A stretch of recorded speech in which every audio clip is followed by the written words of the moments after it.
Esta noche, frente a frente.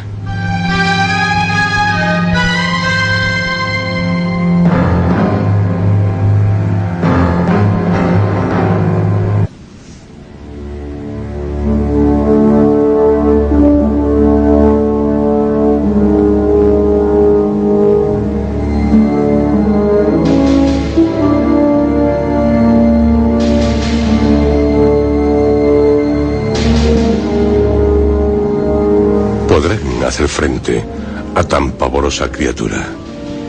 Pronto lo sabrán. Quédense a oscuras o a la pálida luz de la llama de una vela y prepárense a enfrentarse a la bestia, al monstruo.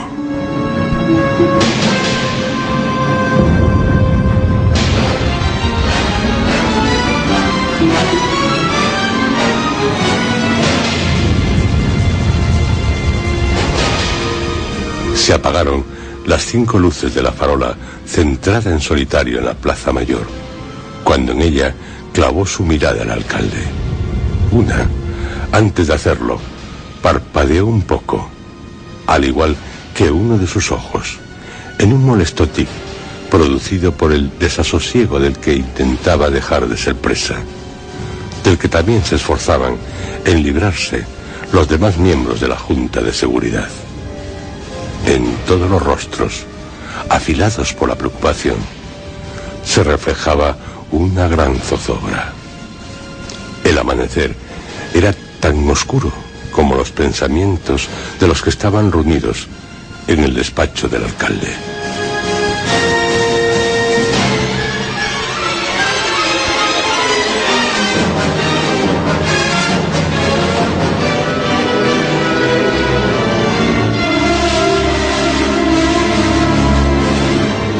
El jefe de la policía local sonrió con amarga ironía al recordar las muchas leyendas que le habían contado sobre los cuélebres, como la de que se introducía a través de un agujero del ábside de la iglesia de Santa María de Celón, en Allande, para engullir los cadáveres de las personas que allí eran enterradas, o la de que comía los de los frailes sepultados en el convento de Santo Domingo, en Oviedo, tras el cual tenía su guarida, o también la del que, en el pueblo de Abamia, era alimentado por sus vecinos, evitando así ser víctimas del animal. Pero, en todas, eran vencidos. Un peregrino, con su lanza, daría muerte al de la iglesia. El del convento, al tragar un pan lleno de alfileres con el que un fraile le obsequió. El del pueblo, persiguiendo al cura que le hirió con un trabuco, se quedó enganchado en un puente.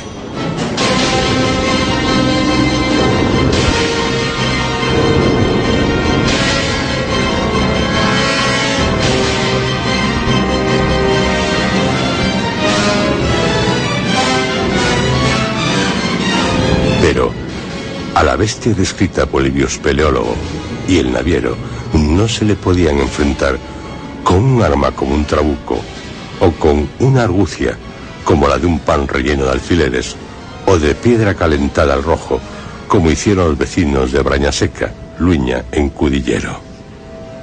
El alcalde, que continuaba pensativo tras la ventana de su despacho, que daba a la plaza, siguió con la mirada al hombro que la cruzaba precipitadamente, alzando sus ojos constantemente al cielo. Aquel hombre tenía miedo, como en aquella dramática madrugada lo tendrían todos los ciudadanos. La bestia había engullido a 5 jóvenes en la plaza de toros, y en la huida perecieron 3 más. En total, 6 chicos y 2 chicas, 8 víctimas más que sumar a las habidas anteriormente, según los que excepcionalmente participaban en una reunión de la Junta de Seguridad. El alcalde, regresando a su sillón, rompió el silencio en el que se habían sumido. ¿Y el paleontólogo? Está en Enciso. un pueblo de La Rioja cuya vida gira en torno a los dinosaurios. En sus proximidades, en vez de una valla del toro, como hay en otras partes, el turista se encuentra con la de un gran dinosaurio de cartón piedra. En Enciso se han descubierto más de 3.000 huellas de dinosaurios. Todos los veranos, un grupo de unos 30 estudiantes de paleontología excava en las inmediaciones del pueblo. Andrés Romero está con ellos. Le hemos despertado contándole lo ocurrido y vendrá hoy mismo. ¿Sabrá él cómo hacer frente a la bestia? No creo, alcalde. Ni él ni ningún otro paleontólogo, ni científico, ni... ¿Nadie? A no ser que... ¿Qué? Según la tradición, los cuélebres son vulnerables en su garganta. Ellos, según Andrés, recuerdan mitológicamente hablando a los dragones, o sea, al cuélebre, por medio de la memoria animal. Tal vez sea cierto. No se me ocurre otra cosa. Pero, dado su tamaño, y suponiendo que realmente sea vulnerable en su garganta... Habría que aprovechar cuando no se agiganta, o cuando se metamorfosea en un ser humano. Los miembros de la Junta de Seguridad se miraron entre sí. Lo siento, pero ahora tendré que pedirles... ¿Que nos vayamos? Sabrán disculparnos. Por supuesto. Seguiremos en contacto. ¿Dónde puede estar la bestia? En cualquier parte.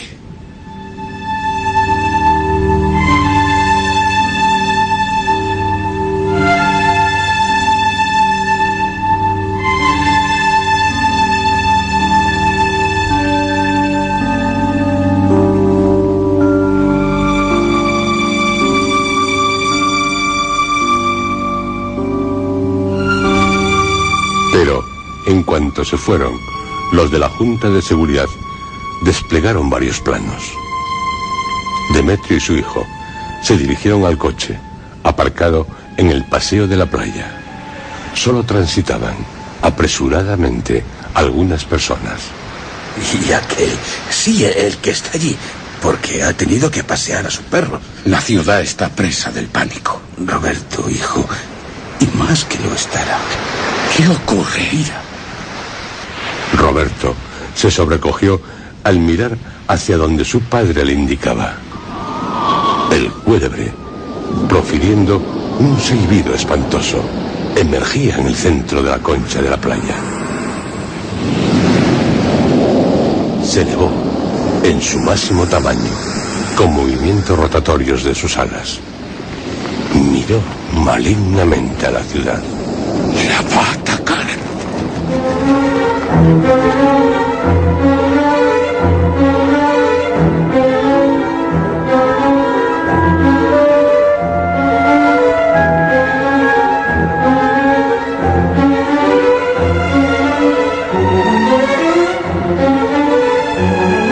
El paleontólogo, en cuanto el angustiado Roberto le contó telefónicamente desde la Plaza de Toros lo que acababa de suceder en ella, oyó de fondo un caótico griterío levantado por miles de aterrados jóvenes, al que se sumaban las impactantes sirenas de las ambulancias, coches de policía o de bomberos.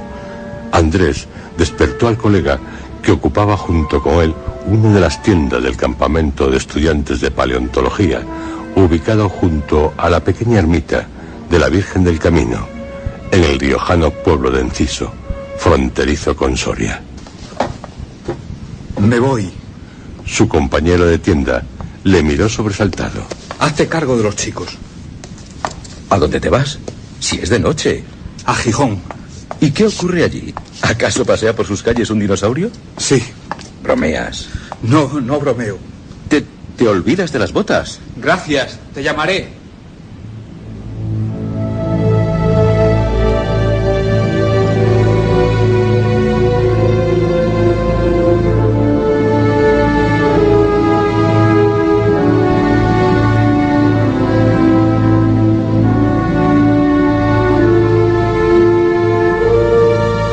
Andrés no tardó en dejar atrás el pueblo de Enciso.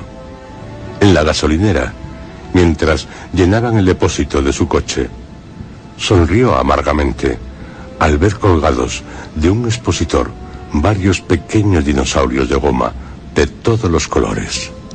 Conectó Radio 5. Las noticias sobre lo que había sucedido en la Plaza de Toros de Gijón aún eran confusas.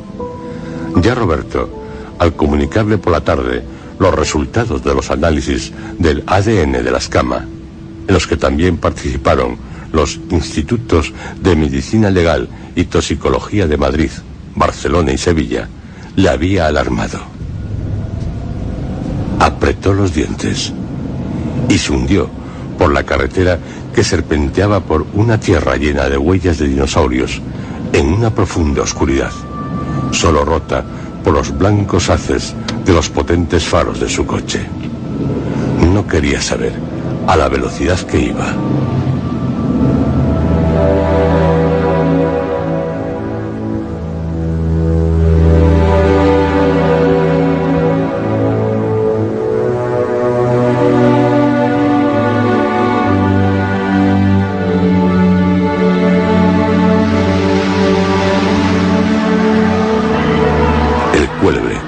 Suspendido sobre la playa de San Lorenzo, escrutó la ciudad.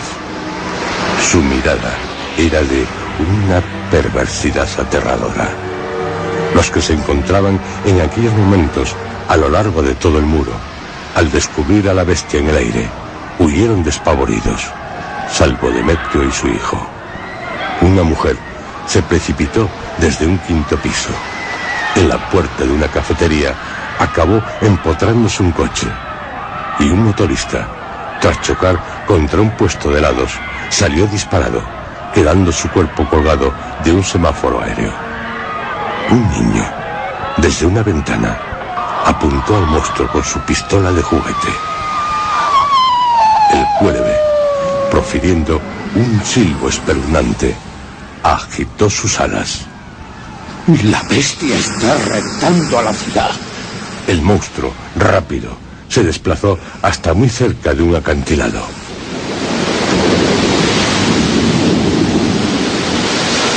Hundió las garras en el mar, a unos 700 metros de distancia del cerro, donde en 1986, tras embarrancar, acabaría naufragando el Bull Carrier Castillo de Salas. Lo que sacó de las aguas los dejó estupefactos. El buque. ¿Cómo puede?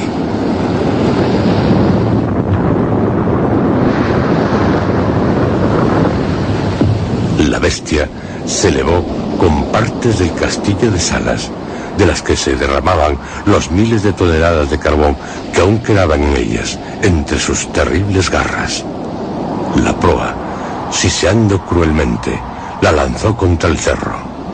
Aquella sección del Bull Carrier, convertida en un gigantesco misil, arrolló al monumento Elogio del Horizonte, donde la bestia había engullido a dos jóvenes antes de sepultar varias casas del barrio de Cimadevilla, donde de inmediato hundió el horror. La otra sección, la popa, la arrojó contra la iglesia de San Pedro con furia demoníaca. La torre se derrumbó, alcanzando al Museo de las Termas Romanas, que quedó destrozado. ¡Corre! ¿Pero hacia dónde? ¡Corre!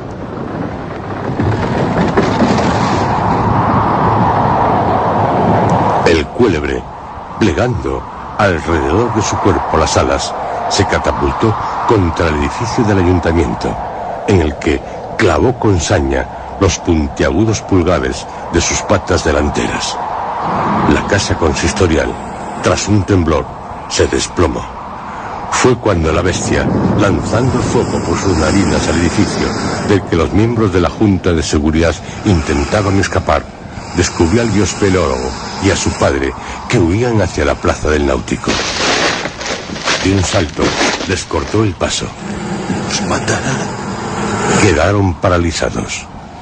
El cuélebre, clavando en ellos sus siniestros ojos, les observaba atentamente. Les rodeó con sus descomunales garras. Fue como si les acariciara y, tras un ronco zumbido, se alejó. Sabe quiénes somos. ¿Y quiénes somos? Vive gracias a nosotros. Maldigo el día en que...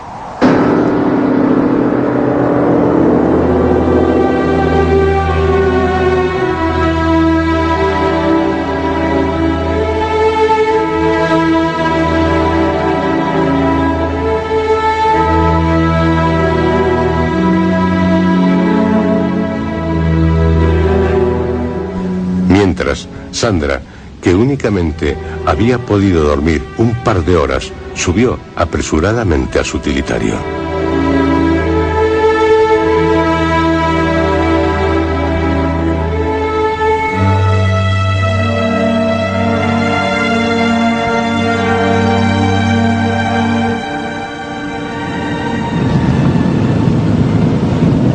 Y el paleontólogo, desde la autopista, a pocos kilómetros de Gijón, miró la espesa nube de humo negro que se elevaba de la ciudad.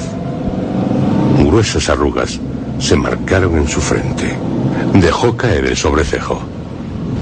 El principio del fin. El cuélebre, cuando pisó a fondo el acelerador, derribaba con sus garras y su cola varios edificios.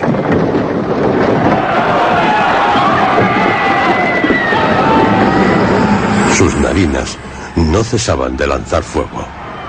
Aplastaba con su agigantado cuerpo cuanto se encontraba en su deslizarse por la ciudad, deteniéndose algunas veces para engullir a algún empavorecido ciudadano.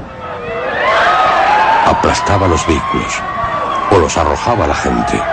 Solo se detenía cuando, atrapándola con la punta de sus afiladas uñas, engullía a una persona.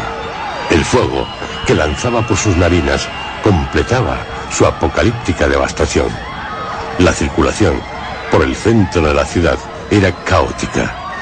Todas las calles, con cadáveres por sus aceras, gran parte de gente pisoteada, estaban congestionadas de vehículos.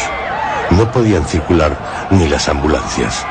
Salir de Gijón, que era lo que casi todos pretendían, pese al orden que intentaban imponer los agentes de tráfico, cada minuto que pasaba era más difícil. El coche de Sandra, en la calle Uría, había quedado aprisionado entre una furgoneta en la que gritaban histéricos unos niños a los que inútilmente sus padres pretendían tranquilizar, y un autobús vacío. La periodista se sobrecogió al mirar al conductor. Tenía la cabeza caída hacia atrás, con los ojos perdidos en el techo del vehículo y la boca muy abierta, por la que se escapaba un hilo de baba. Está muerto. Por delante, otros coches le impedían avanzar, como el suyo a los que estaban detrás de él, en un lugar próximo al Hospital de la Cruz Roja, donde su personal se desesperaba, al igual que el de los demás centros de salud de la ciudad, por no poder atender a tantos heridos. Tengo que salir. Sandra no podía ni abrir las puertas de su utilitario. La desasosegaba hallarse en tal situación. No quería mirar al conductor, pero lo miraba. No quería oír a los niños, pero los oía. Mis uñas. Me las he mordido. Y no lo hacía desde niña. Clavó sus ojos en la negra columna de humo, recortada por los edificios que moteaban de blanco despavoridas gaviotas. Se taponó los oídos, apretando fuerte con los dedos índice. Fue cuando ahogó un grito de terror. Al principio de la calle aparecía el monstruo. Se dedicaba a derrumbar e incendiar los edificios. El cuélebre miró la calle. Fue como si mirase directamente a Sandra. Profirió un gemido de pánico. Bajó rápidamente el cristal de la ventanilla del conductor. Se arrodilló en su asiento y se esforzó en salir, pero el autobús no le permitía sacar ni la cabeza. Igual le ocurriría con la otra ventanilla, donde la furgoneta le cerraba el paso. La bestia, desolando la calle, se le aproximaba. Derrumbaba los edificios, aplastaba los vehículos y engullía personas en su terrorífico avanzar. El coche se había convertido en una ratonera. Un sudor frío empapaba su frente. Sonrió febril al reparar en la barra antirrobo de acero y arco cementado que asomaba por debajo de su asiento. Nunca la había utilizado, pero en aquellos momentos podía salvarle la vida. La luna delantera se le resistió al primer desesperado golpe que le dio, haciendo acopio de todas sus fuerzas, y también al segundo, algo que la hizo rugir furiosa, pero no al tercero, deshaciéndose en incontables pedazos. Se deslizó jadeando sobre el volante, rasgándose el bolsillo de la blusa al engancharse en un limpiaparabrisas hasta alcanzar el capó. Gritó empavorecida porque el monstruo casi lo tenía encima. Se sintió desfallecer, pero, aunque temblando las piernas, profiriendo un interminable alarido, huyó saltando sobre los vehículos, al igual que hacían otros muchos, cuando la bestia agarraba su coche para lanzarlo contra el hospital. ¡Maldito sea! ¡Mi coche no! Habiendo torcido por una transversal de la calle por la que continuaba avanzando la bestia, quedando fuera del alcance de ella, se detuvo para aspirar hondo. De un violento empujón, la hizo caer contra unos coches. Cojeando, le dolía un tobillo, logró alcanzar un portal, sentándose en su escalera. Y rompió a llorar, hundiendo la cabeza entre las manos llenas de ensangrentadas raspaduras. Un pequeño perro, un tekel, gimiendo, se le sentó sobre las piernas. Cogió al perro, sacudido por grandes temblores, y lo estrechó contra su pecho. Se lo agradeció, lamiéndole las lágrimas.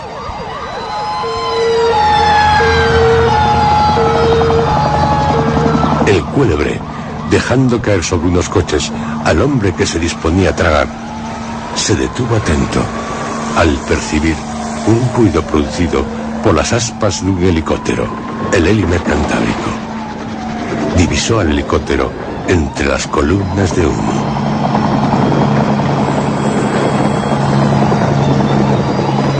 Su tripulación se disponía a auxiliar a los heridos en el barrio de Cimadevilla. Clavó su perversa mirada en él y, profiriendo un silbo espeluznante, se elevó rápido. El helicóptero, del manotazo que le dio la bestia, acabó estrellándose contra un dique.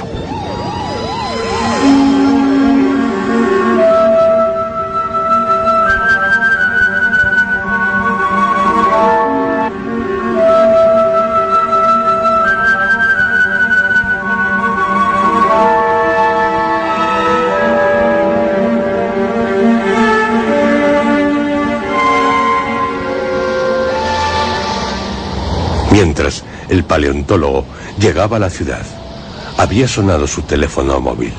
Era Roberto, que le dijo que sabía cómo acabar con la bestia. Roberto, tras ponerse en contacto por medio de su teléfono móvil con el paleontólogo, se detuvo ante los escaparates de un comercio especializado en deportes de aventura. Estaban totalmente destrozados. Cogió de uno de los caídos expositores un gran cuchillo de monte. ¿Estás robando? ¿A quién, padre? Paga. Roberto, suspirando profundamente, dejó unos billetes en la zarpa de un enorme oso de cartón. ¿Satisfecho? Así está mejor. Pero con el cuchillo, ¿qué piensas hacer? Sígueme.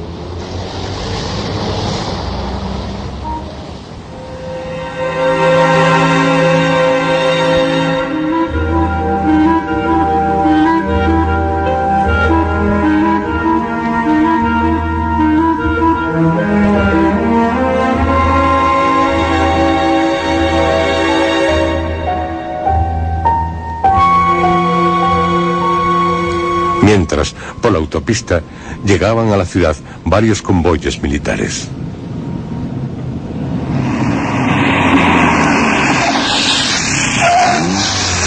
El paleontólogo, abandonando el coche, que alguien se lo apropiaría para intentar huir, se esforzaba en alcanzar el lugar en que le había indicado el bioespeleólogo. Pero, a contracorriente, la multitud empavorecida, con el único objeto de ponerse a salvo de la bestia, le resultaba muy difícil. El cuélebre, volando, se dirigía hacia una gran torre, la de la Universidad Laboral. Sandra, con el perro sobre un hombro, el animal apretaba su cabeza a la de la periodista, logró dejar atrás el centro de la ciudad. No hacía caso a su dolorido tobillo. Divisó al monstruo. Reconoció que la bestia, volando esplendorosa, tanto le aterraba como le fascinaba. El perro, al descubrirla, la ladró frenético. El cuélebre era seguido temerariamente por todos los medios de comunicación. Las emisoras de radio y televisión transmitían en directo lo que estaba sucediendo en la ciudad. El paleontólogo, mientras se dirigía hacia el lugar en el que confiaba estarían esperándole Roberto y su padre, también vio al monstruo en su majestático y demoníaco vuelo. Deseó su muerte. Es el mal. Es el mal. El horror que el monstruo dejaba tras de sí le confirmaba su maligna naturaleza. De tratarse solo de un animal prehistórico, habría hecho cuanto hubiera podido para que no la mataran. Sería la respuesta definitiva a cuantas preguntas hacían sobre los que moraron en el planeta durante el Mesozoico. Pero el cuélebre no solo era una de las muchas especies de dinosaurios, perosaurios o reptiles acuáticos habidos hacía cientos de millones de años. En el dragón, llamado el cuélebre, había anidado el mal. El mal que, cósmicamente, siempre estaba en lucha contra el bien.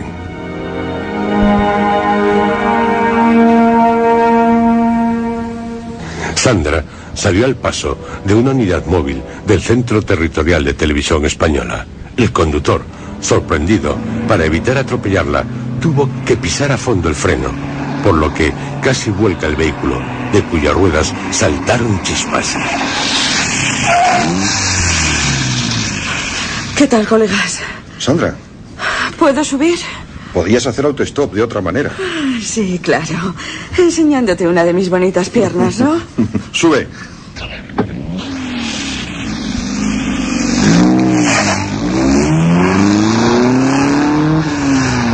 No sabía que tenías un perro. Tan y yo. Bueno, no es momento para...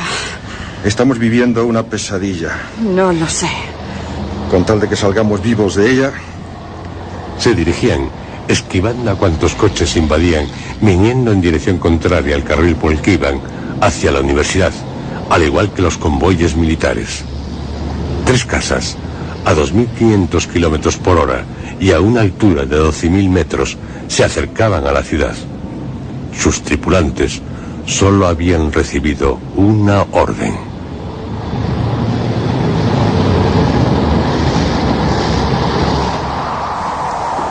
La bestia sobrevoló la Universidad Laboral en las afueras de la ciudad. Siseó perversa, observando la torre de 120 metros de altura del impresionante edificio, 2 veces y medio mayor que el Escorial. Desde su cúspide podía ostentar todo su demoníaco esplendor. Agarró, al descender sobre la torre, la alta cruz que la coronaba, lanzándola furiosa contra la cúpula de la iglesia, que se derrumbó con un gran estrépito.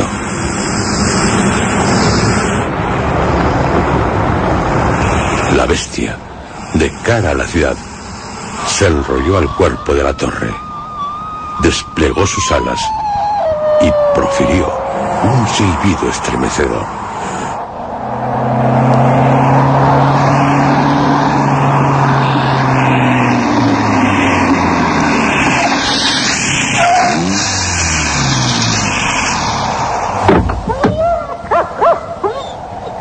Sandra, bajando de la unidad, quedó boquiabierta al verla.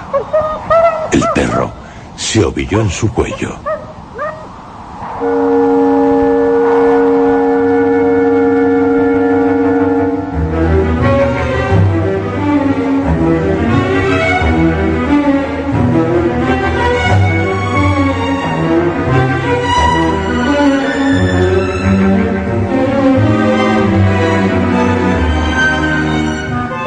El biospeleólogo, acompañado de su padre y Andrés, miró con odio al monstruo.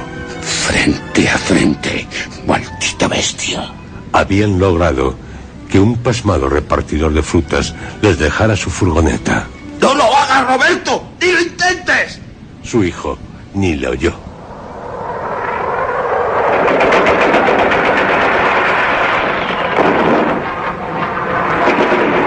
Tres aviones de combate se acercaron vertiginosamente a la bestia. Dispararon los operadores de los sistemas bélicos de los aparatos en cuanto sus visores, la distancia al blanco, les señaló que era la correcta. De los cañones giratorios, en los 20 segundos que duró el ataque, salieron más de 3.000 proyectiles, impactando la mayoría de ellos en el monstruo, pero ninguno traspasó las escamas que blindaban su cuerpo. Tampoco sus alas fueron acribilladas por los proyectiles.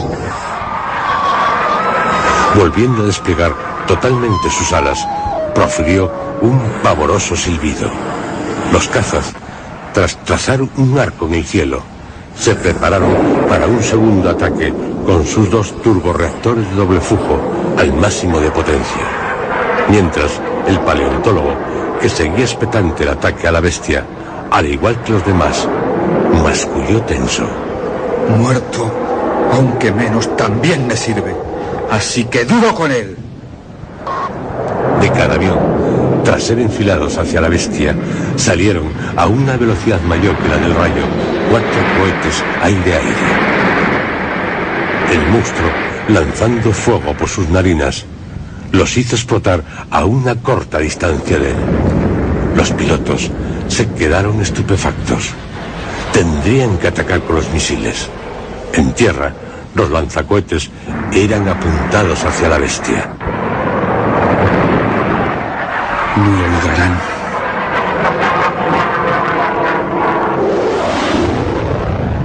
Los pilotos, a 40 segundos de la línea de fuego, volvieron a enfilar sus aviones contra el cuélebre. Observaron interrogantes, mirando a través del ocular de los dispositivos del visor, cómo la bestia plegaba las alas sobre su cuerpo, ocultando sobre todo la garganta. Es cierto, padre. Es cierto. ¿Cierto qué, hijo? El recuerdo que, por medio de la memoria animal, nos ha llegado a través de los cuélebres sobre su punto vulnerable.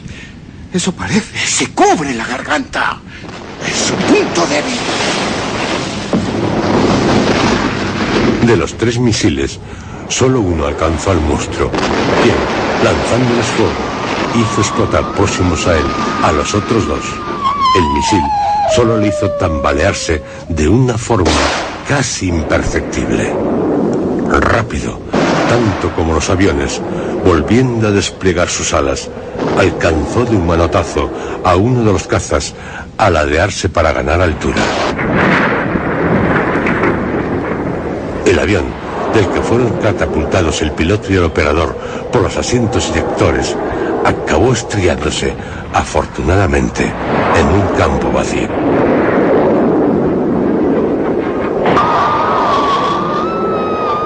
Los otros 2, agotados sus proyectiles y cohetes, regresaron a la base.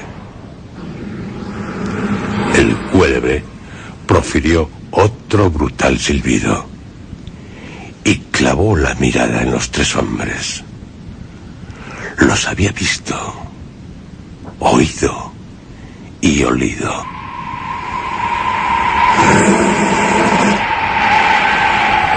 Dejando estar enrollado a la torre, tras un rizo, se lanzó en picado cuando ya estaban dispuestos a dispararle desde tierra. Mientras descendía, dejando atónitos a todos, se iba metamorfoseando.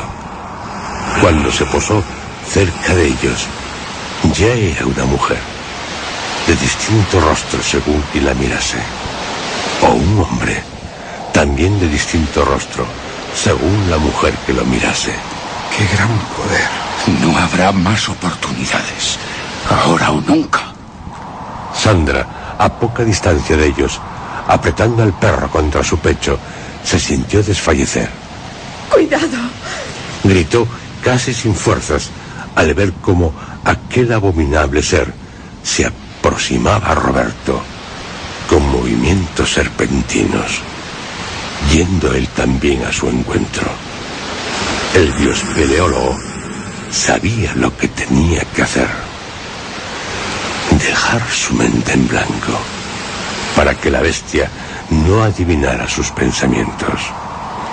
Era difícil, pero él, en el mundo subterráneo, a más de 1000 metros de profundidad, viviendo situaciones peligrosas, lo había logrado. El monstruo, siseando siniestramente, le abrazó por el cuello y, aterrando a todos, de su boca salió una lengua bífida con la que acarició el rostro de Roberto. Agradecido. Centellearon los ojos ambarinos del dragón. Intentaba saber lo que el hombre pensaba, pero por más que se esforzaba en ello, la mente de Roberto se le presentaba confusa. El biospeleólogo, ante sí, tenía el rostro de su mujer, pero sabía que no era ella. La lengua le producía náuseas y el hedor del aliento del monstruo resultaba insoportable, como el contacto de sus manos, que en cualquier momento podían convertirse en terribles garras. El dragón, de repente, aunque de una forma vaga, descubrió el verdadero pensamiento de Roberto, quien empuñó el cuchillo de monte que había ocultado a sus espaldas. A la bestia le enfureció terriblemente el sentirse traicionada por los que tenía por servidores suyos. Roberto, en cuanto a la bestia, abrió sus fauces, mutándose en una sorprendente transformación a su verdadera naturaleza, le clavó el cuchillo con todas sus fuerzas hasta el mango. El silbo del monstruo nunca había sido tan estremecedor. Roberto volvió a clavarle una y otra vez el cuchillo hasta que éste se hundió totalmente en la pavorosa garganta. El cuélebre, agigantándose, no cesando de proferir el espeluznante silbido, se elevó torpemente. La sangre que le manaba a borbotones por las heridas de la garganta les regó espantosamente. El dragón cayó junto a Sandra, a quien intentó apresar con una garra, pero de un salto la empavorecida periodista logró librarse del ataque del monstruo. Apagándose el centelleo de sus ojos ambarinos, logró elevarse. Apenas batiendo sus alas, con la cabeza y la cola caídas, se fue hacia el mar, dejando un reguero de sangre tras de sí. Tras un estertor silbido, se hundió en las aguas.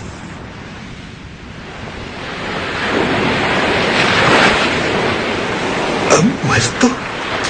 Solo nos queda encontrar su cuerpo. ¿Pero qué, Andrés? El mal. ¡Habla! El mal nunca muere. No sé cómo contar todo esto. Sandra, seguro que lo harás bien. Yo te... ¿Me darías un beso? Y me lo darás. Me lo debes. Pero ahora me doy asco yo mismo. Aunque para mí esta sangre que empapa mis ropas vale más que el petróleo.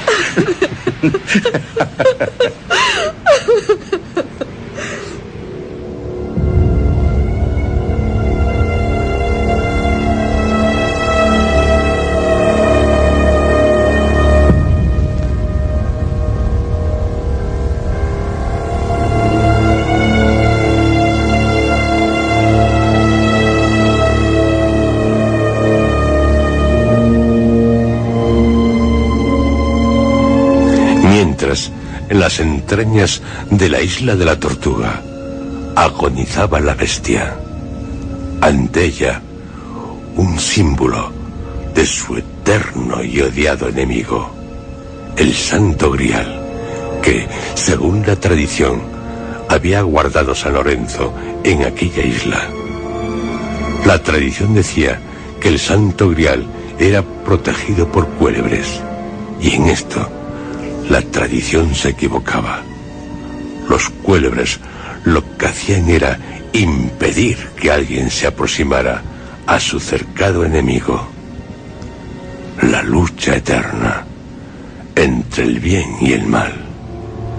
El mal que había anidado en aquella bestia que profirió entre estertores un mortecino y agónico silbido.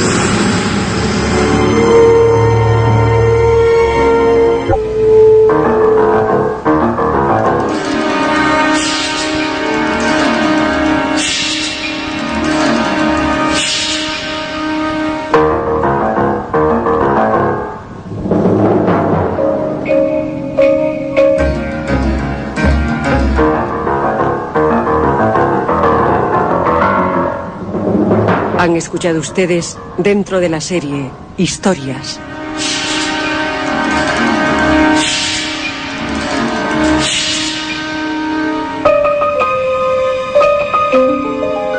Frente a frente.